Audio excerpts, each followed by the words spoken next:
Hey there, welcome to another episode of RTD. Today's episode is entitled RTD in Cuba.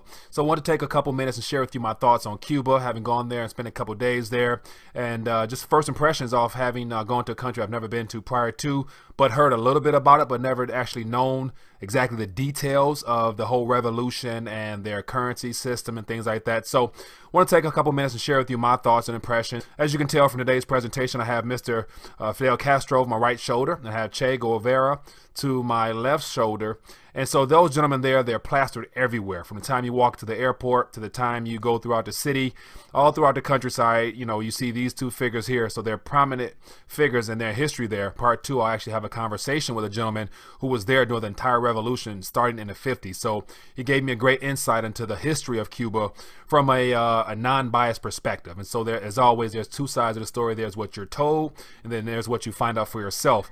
So basically, I want to cover a couple things in the first with the whole revolution that is currently underway, it appears. So, there are signs everywhere. The revolution in Cuba continues, even though Fidel Castro is dead, his brother still in power. And up until recently, I guess he's kind of hinted at the fact that next year or two, he's going to look to step down and basically just turn the reign over to whoever is elected. And so their election process is similar to that in a democracy, but yet, as you can tell, being that they're predominantly a socialist society there, it's not the same. So I'll get into that a little bit as well. And then also I want to cover just the idea of their monetary system there. Of course, Cuba being a third world country, and it shows that the embargo that was imposed upon Cuba back in the 50s during Eisenhower and the Nixon era really plays a major role in why that country is not up to snuff as far as its the living standards and just the overall standards for its citizens. So there's two stories to tell you. There's the main city of Havana, and then there's outside of Havana in the countryside, and it's two different worlds. And so I'll start off with explaining my experience outside of the main city, and it has to do with the idea that there's two currencies, as I mentioned. I'll show you this one. Here we have the Cuban peso, and then the other one is the CUC, or as they say, the kook. And so two different currencies circulating at the same time, and so they both have a world of difference as far as their value and how they're perceived from a foreigner as well as a local citizen there.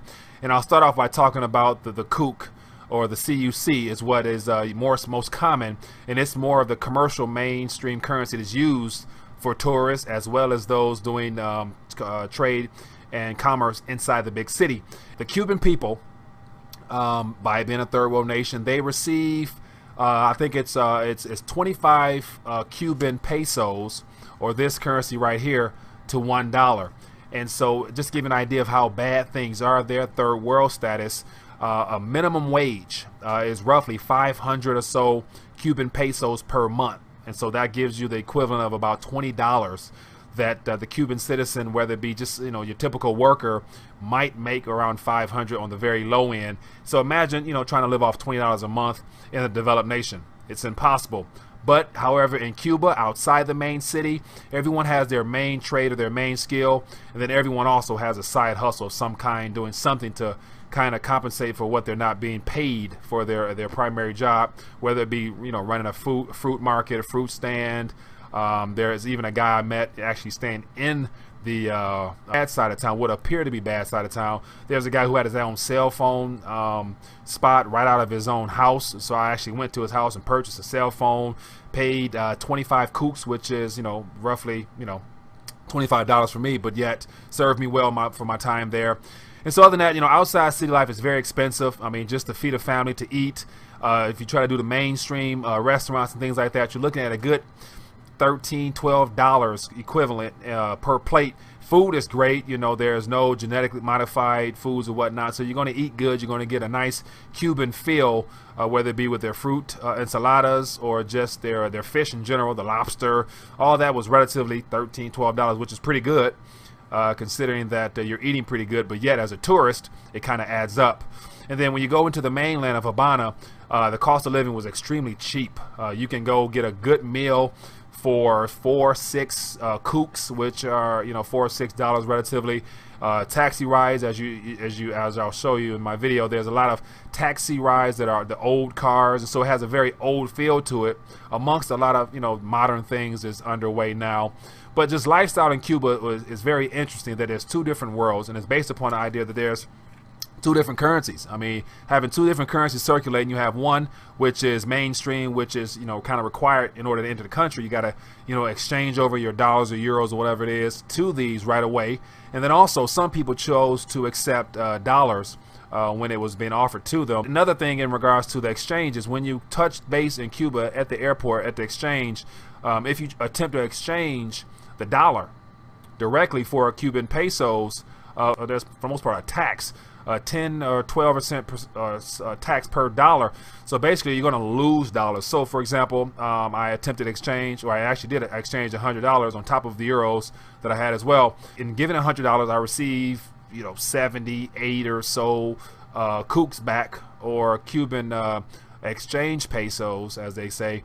And so basically, you know, I lost, what was that, $22 or so off just that exchange. Other than that, the third world status. I mean, one thing that I walked away with, having had a chance to speak with a person that was a part of the revolution, who still believes and is very optimistic that the future is bright under the current administration here in the United States. He believes that if Donald Trump continues to promote peace with the Latin American country, as he's I guess hinted at probably doing, that Cuba has a bright future, and it all has to do with the embargo.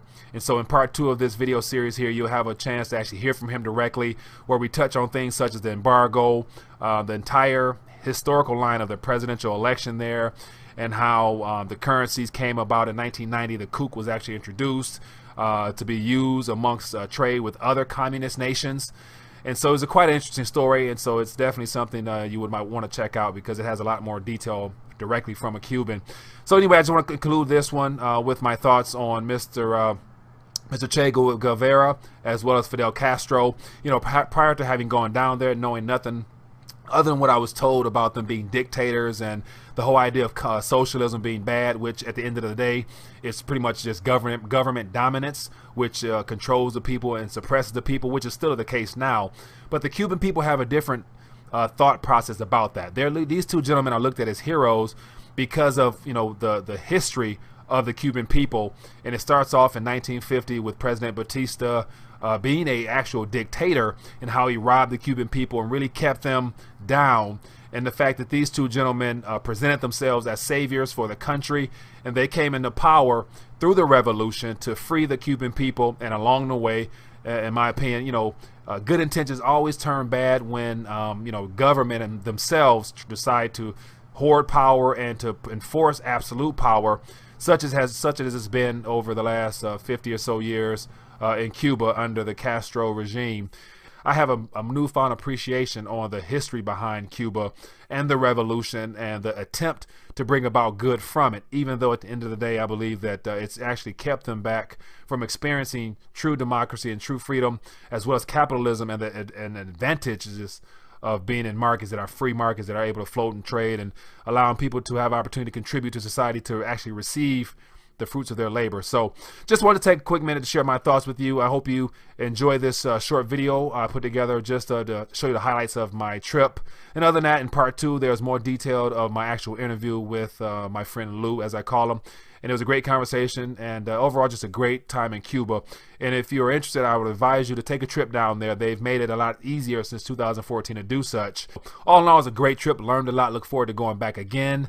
And just another side note here, living outside the city, I had a chance to meet an American who actually lives there now when she's able to, and just to hear her background and her story of being a world traveler, and how she arrived in Cuba. And just another benefit of being in Cuba is that the healthcare system apparently is pretty good there, to the point where there's a cure for cancer, according to this young lady I spoke with. And so she's was battling cancer. She's down there getting some treatments, and she said, you know, she's willing to testify that the cure that they have down there, they have a couple different methods, one being a venom from a poisonous scorpion there, which is an antidote for cancer, as well as some natural remedies such as some fruits and tree bark and things like that. So there's different ways that they are treating cancer, and the people, you know, are of age and well, vibrant, different people. So it's definitely something worth checking into if it's something of interest to you. So just a little summary on my thoughts on RTD and Cuba. Hope you enjoy the remaining clip of this video.